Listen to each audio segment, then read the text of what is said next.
Every time you talk on the phone or go on the internet, what you say or type travels to its destination through fiber optics. Voice and data gets transmitted via pulses of light through hair-thin glass fibers.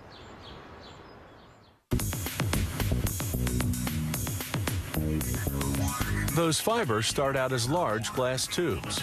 First, workers unwrap the tubes.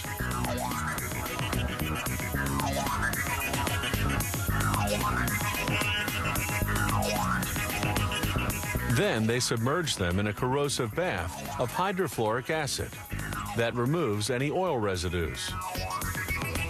Then they set a tube into each end of a lathe.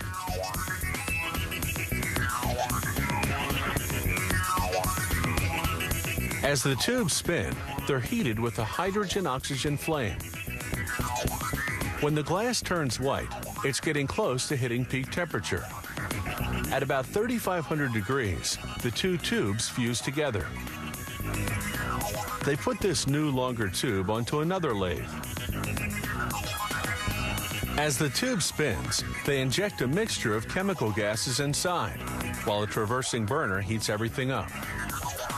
The gas mixture contains liquid forms of silicon, an abundant chemical element found in nature, and germanium, a chemical element similar to tin that's used as a semiconductor in transistors and other electronic devices.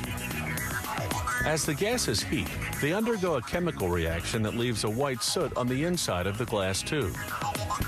The heat fuses the soot, forming what will eventually become the core of the optical fiber. The glass tube itself will form the fiber's covering. When there's enough fused soot, they turn up the heat until the soot itself turns into glass. Then they heat the glass tube enough to soften it, and to soften the new glass inside.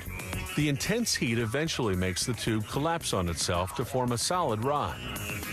The internal structure of the optical fiber has been achieved. But it's in the form of a big bulky rod called a preform. So the next step is to thin it out. First, they excise the preform from the uncollapsed section of the glass tube.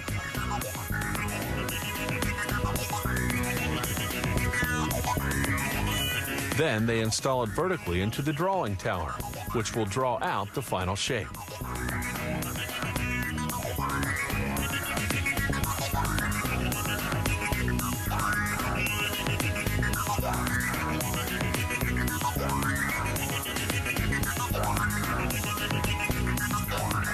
The drawing tower's oven heats one end of the preform to 3,600 degrees.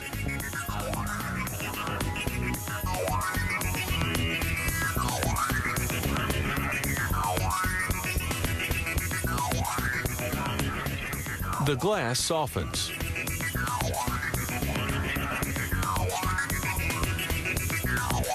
Gravity helps pull it down, like honey dripping from a spoon.